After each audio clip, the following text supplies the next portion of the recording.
Hello, thank you for clicking on my video today. Hit that subscribe button, it's free to do so and my videos will go straight into your inbox. So it's been a couple of weeks since my last upload and I didn't really want to make another video unless it was a fishing video.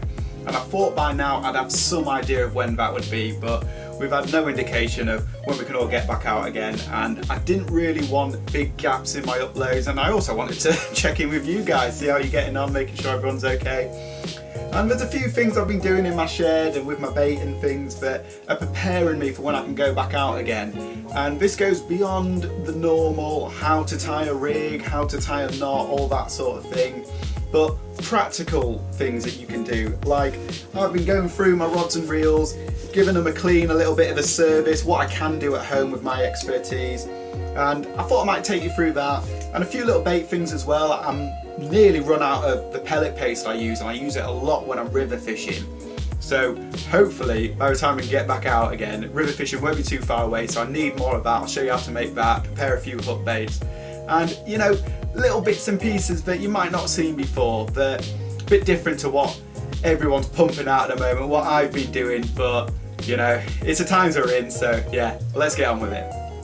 Today it was a turn of this guy here. This is my 11-foot light to medium quiver tip rod matched up with a little bait runner there that's got 8-pound line on it, and I've had this rod and reel for ages now. I've caught a lot of good fish on it. I think I've had carp up to 18 pounds, and if I can go back through my hard drives and find a picture of it, I'll put that up now.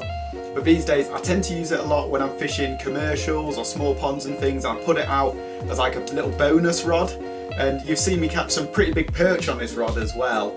And yeah, lovely little setup. And to do my maintenance on it, I tend to start with a reel. So what I do is obviously I take it off a rod and I take it all apart, pull the handle out, take the spool off, and first of all just give it a good clean, just with a damp cloth, go over it, get all the mud and dust out of all the mechanisms, especially switches like the bait runner, where the bail arm opens and closes, get in there. I use a little safety pin to get right in there, pull out all the little bits of dust and dirt and ground bait that ends up in there. And after that I can go back over it and give it a really good clean out and lubricate it if needs be.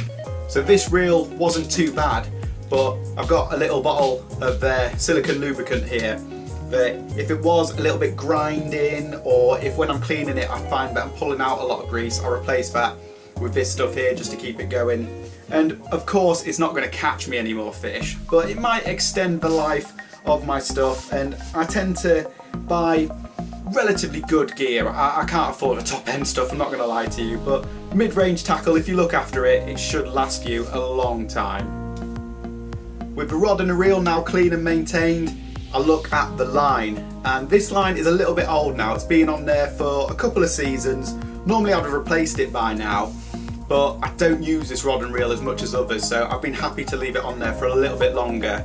But as you can see, it's not near the lip anymore. So a little trick is to reverse the line on the spool. The stuff that's on the bottom of there, yes, it's 2 years old, but it's brand new line, it's never seen the water. So what I'll do is I'll reverse this, put some backing on it to bring it back up to the lip, and that'll be as good as new.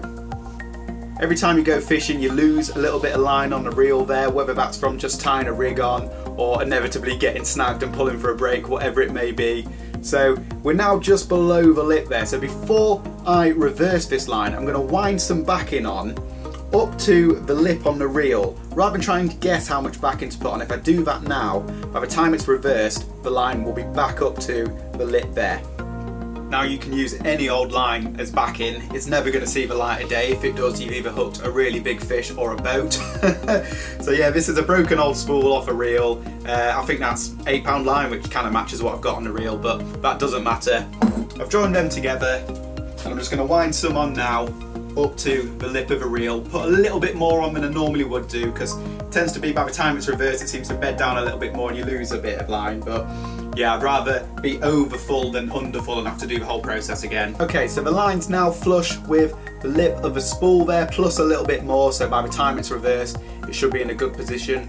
And just to explain why I do this, if your line's not flush with the lip, when you cast it causes a bit of friction and you lose a bit of distance. Not that I'm looking for distance every time, but it also impedes your accuracy a bit. I'd rather it be me by feathering it that slows it down than the spool itself. And what I tend to do is kind of overcast them and slow it down myself to get it into the perfect position. Now in an ideal world, if I had a spare spool, I'd now tie this to that, wind it on, and that would be it reversed. Unfortunately I don't, but what I do have is an old carp reel here that has 2 spools, so I wind it onto one, then the other, then back onto the reel. Bit of a slow process, but you know, gets the job done, and I've got nothing else going on at the moment. There we go, 15 minutes of time and about 600 metres of winding later, and that's the line back up to the lip of a spool. So that's this rod and reel ready to go for, well, another couple of years at the least, you would think. Right, on to the next thing. Something else I've been doing with my tackle. Awkward. Something else I've been doing with my rods and reels is just taking stock of what I've got and seeing if there's any opportunities I'm missing out on. I'm sure if we all did this, we just went through our rods, our reels, everything that we've got, you'd probably find that there's things that we could be doing. So I've had this little 7-foot spinning rod here for about 10 years now, and I rarely use it. I've got this little spinning reel here that I actually bought in Texas about 15 years ago just to do a little bit of fishing around some docks while we're on holiday there, and I caught a few nice little fish. And I've had these sat in my shed for so long now, and all I've had to do is put them together, match it with a bit of braid there, 10-pound braid, and now I've got the perfect little drop shotting and drigging outfit that I'm planning on using a lot more. You know, when perhaps the carp aren't up for it or the pike fishing isn't as prolific, I can get this bad boy out, have a few casts around, and you know, it might be a little bit more interesting for you guys to watch and a bit more interesting than me just sat on the bank. And like I say, I bet if we all went through everything that we've got, I could probably find that we could put a few things together and cobble together some new outfits that, yeah, you catch some more fish on. Moving on to bait, I've got that paste to make up later. I'm down to about half a pot of that, but an ongoing project's been keeping my pop-ups nice and juiced up. Just every week or so giving them a couple of squirts in the booster spray, and that just keeps them nice and smelly. I tend to prefer bright hook baits because I don't have much time on the bank, so if I put out a hook bait I want to know the fish can see it. So they're ready to go, and we'll get on with that paste now. Moving on to the paste. Now I make a pellet paste that I use a lot for river fishing, also sometimes on commercials as well, just to wrap around hook baits. And I make mine out of high oil pellets, something like halibut pellets or these boosted krill pellets. They're perfect. Carp pellets do work, but they tend to make quite a soft paste that falls away too easily for me. Remember, I'm using it on rivers a lot, so the current will wash away a lot of the paste. But what you want to do is grind your pellets down. I use a crusher tool like this, and actually you don't strictly have to grind the pellets down. You can just soak them in water, but that takes a lot longer, and you then have to knead the pellets a lot more to form a smooth paste. So yeah, use a crusher tool, break down a lot of pellets until you've got enough of the powder that you need. Once you've got enough pellet powder, what you want to do is add a little bit of corn flour. Now this will help to thicken the paste a bit, make it a bit more rubbery, and it'll stay wrapped around your hook bait a little bit longer.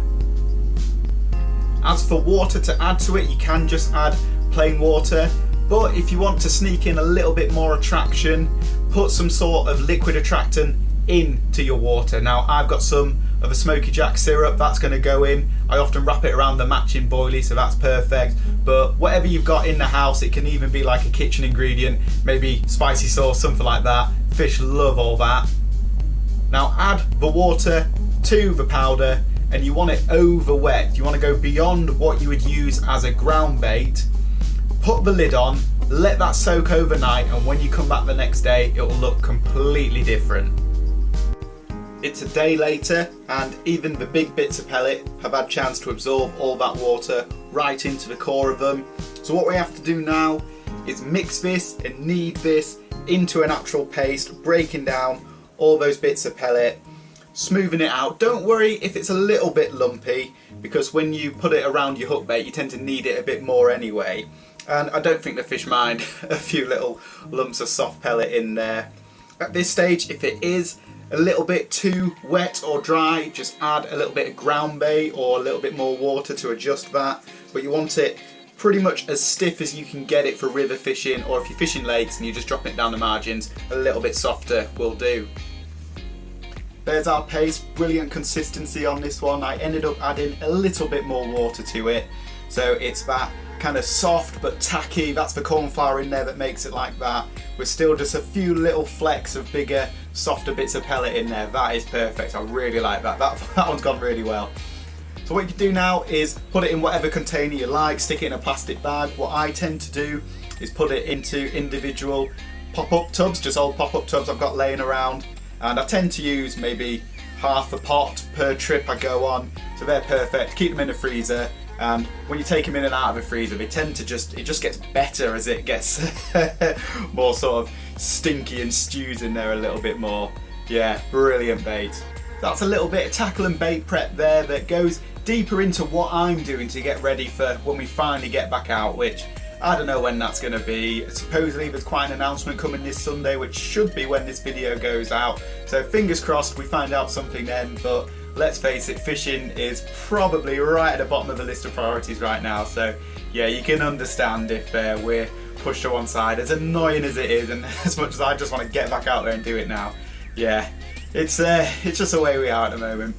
But thank you so much for watching. Subscribe to the channel if you haven't already. I hope you are all well, and yeah, I'll see you soon.